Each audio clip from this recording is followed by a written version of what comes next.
তো আমি সবচেয়ে দেরি করে শুরু করেছি। আমার যারা সিনিয়র আছে বা সমসাময়িক আছে তাদের অলরেডি গ্রুমিং ক্যাম্প আছে, কিন্তু হয়তোবা আমি যে প্রফেশনাল আকারে শুরু করেছি সেভাবে করে নেই। অনেক দিন ধরেই আমাকে বলা হচ্ছিল যে আজরা তোমার একটা করা উচিত।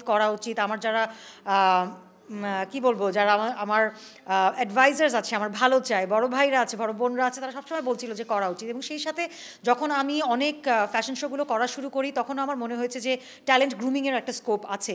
আমি যে জিনিসটা চাচ্ছি তাদের কাছ থেকে তারা সেটা ডেলিভার করতে পারছে না, এবং যেহেতু শোয়ের রিহার্সাল আমরা একদিন করে ফেলি, তারপরের দিন শো হয়ে যায়, সেই সময়টা হয়তো বা হয়ে উঠছে না যে তাদেরকে আমি শেখাতে পারবো। সেই জায়গাটা থেকেই আসলে আমার মনে হলো যে আজরা মাহমুদ ট্যালেন্ট ক্যাম্প যদি আমি শুরু করি, সেখানে আমি বিভিন্ন ধরনের গ্রুমিং যদি শুরু করি, ট্রেনিং শুরু করি, তাহলে হয়তো বা যারা নতুন কাজ করতে আসতে চাচ্ছে তাদের জন্য সুবিধা হবে। সেই সাথে এক্সিস্টিং আমরা যারা কাজ করছি তাদেরও মডেল যারা আসছে ট্রেন্ড মডেলদের সাথে কাজ করতে সুবিধা হবে।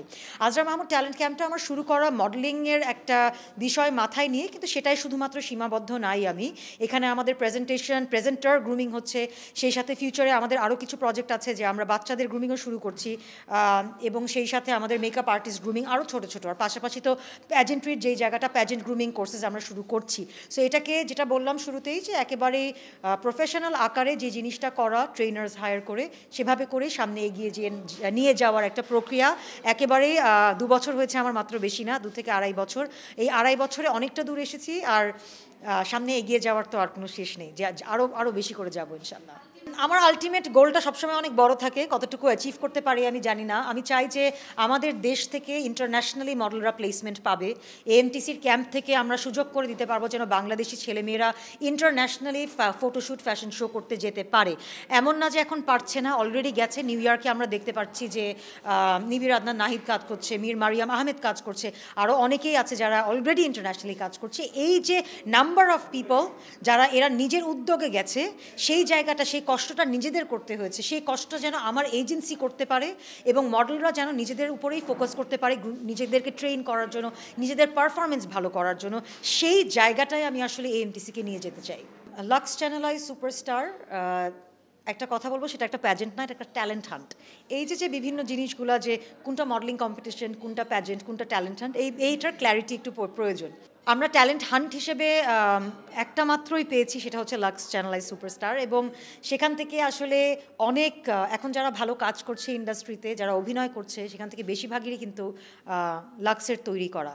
অনেক বছর পরে আবারও শুরু হয়েছে, অনেক পার্টিসিপেন্ট এসেছে, সেখান থেকে অডিশন থেকে আমরা টপ 12 নিয়ে শুরু করেছি। আমি অনেক আশাবাদী এখান থেকে হয়তো বা আমরা আবারও নতুন করে আরও একজন সুপারস্টার তো খুঁজে পাবোই, পাশাপাশি বাকি যারা আসছে তারাও হয়তো বা ইন্ডাস্ট্রিতে কাজ করবে।